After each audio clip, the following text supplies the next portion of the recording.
Guys आज की video में हम बात करेंगे सन स्ट्रोक के बारे में, जिसे हिंदी में या देहाती भाषा में कहते हैं लू लगना। यानी कि लू लगना के क्या साइड इफ़ेक्ट होते हैं, क्या सिम्टम्स होते हैं और क्या इसकी रोकथाम होती है, क्या लक्षण होते हैं और क्या इसका इलाज होता है। आज के प्रेजेंट टाइम में जो मौसम का बदलाव हो रहा है उसमें बहुत तेज़ी से धूप निकल रही है और बहुत तेज़ी की हवा चल रही है, जिसको हम कहते हैं सन स्ट्रोक। लेकिन देहाती भाषा में या शुद्ध भाषा में हम बोल सकते हैं इसको लू लगना। जब इंसान को लू लगती है तो उसका बॉडी का टेम्परेचर बढ़ जाता है। यानी कि जो हमारे किसान भाई हैं वो अपने खेतों पे वर्क करते हैं, कार्य करते हैं, यानी कि गेहूँ की कटाई चल रही है या गेहूँ निकल रहे हैं या और भी बहुत सारे काम हैं, ईख है, मेहनता है, तो वह लोग अपने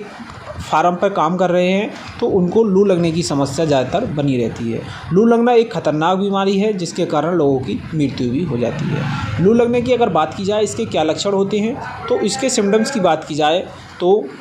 शरीर का टेम्परेचर बढ़ना, उल्टी आना, नोज़िया, वॉमिटिंग, चक्कर आना, बेहोश होना और कुछ पेशेंटों को तो नाक के द्वारा ब्लड के आने की भी शिकायत बनी रहती है। लू जब किसी भी पेशेंट लू की चपेट में आ जाता है तो उसका बॉडी का टेम्परेचर 100, 102, 103 ही रहता है। बॉडी टेम्परेचर के साथ साथ पेशेंट को खुश्की आने लगती है, यानी कि उसके शरीर के अंदर पानी की कमी हो जाती है, एलिमेंट इलेक्ट्रॉल की कमी हो जाती है, जिसके कारण जीभ का खुश्क रहना और प्यास ज़्यादा लगना,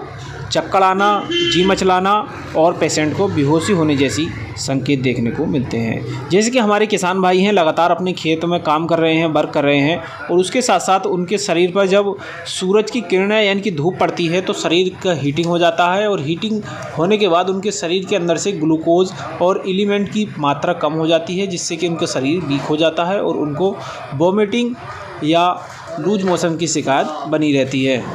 कुछ सन स्ट्रोक के पेशेंटों में पेट में दर्द रहना, वॉमिटिंग जैसी शिकायत भी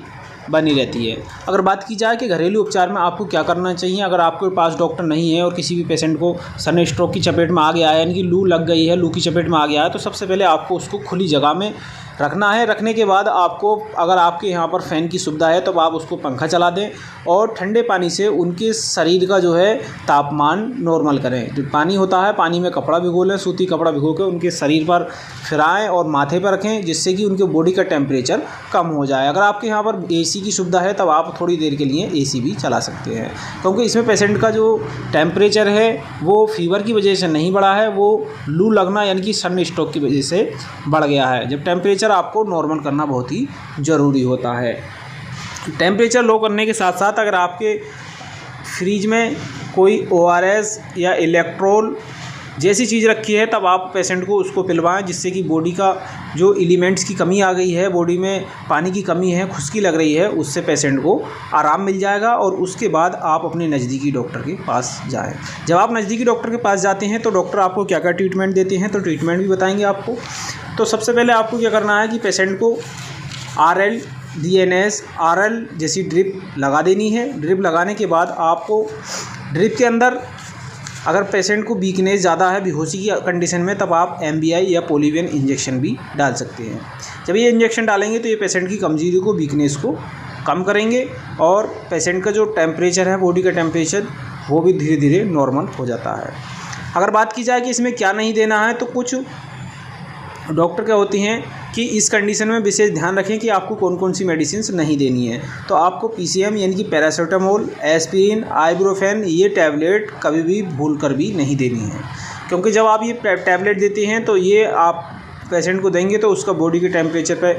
दिक्कत आएगी और बेहोश होना यानी कि पेशेंट की बहुत ज़्यादा खतरे की घंटी भी हो सकती है। तब आप अगर किसी भी पेशेंट को लू चपेट में आ गया है या सन स्ट्रोक की प्रॉब्लम हो गई है, आपके नज़दीकी में है, तब आप उसको एलिमेंट वाटर दें, यानी कि पानी ज़्यादा पिलाएं। और अगर धूप में निकलते हैं, अगर बात की जाए कि आपको कैसे बचना है सन स्ट्रोक की प्रॉब्लम से, तो आप जब बाहर निकलें किसी भी काम से तो आपको ब्लैक चश्मे का यूज़ करना है और मौसमी का जूस, पानी, इलेक्ट्रोल जैसी चीज़ों का आपको इस्तेमाल करना है। यानी कि आपको खाने में भोजन कम लेना है लेकिन पानी की मात्रा शरीर के अंदर बढ़ानी होगी। जब आपके बॉडी के अंदर पानी की मात्रा बढ़ेगी तो आपको खुश्की नहीं लगेगी। और अगर आप अल्कोहल या स्मोकिंग करते हैं तो इसका इस्तेमाल नहीं करें।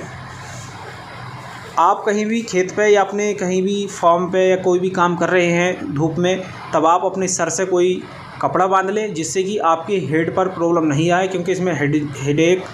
डिजनेस, जी मचलाना, चक्कर आना, सर में दर्द रहना, बेहोशी जैसी कंडीशन भी पेशेंट को हो जाती है। और आप अम्ब्रेला का भी यूज कर सकते हैं, यानी कि छाता लेकर के आप धूप में निकलें और पानी बार बार पीते रहें, खाना कम खाएं और अपने बच्चों को भी इलेक्ट्रोल जैसी चीज़ें पिलाएं, जिनके ORS होती हैं, इलेक्ट्रोलाइट होता है, फ्रूटोलाइट होता है, ORS का घोल होता है, तो ये घोल भी आप पीते रहें बार बार। और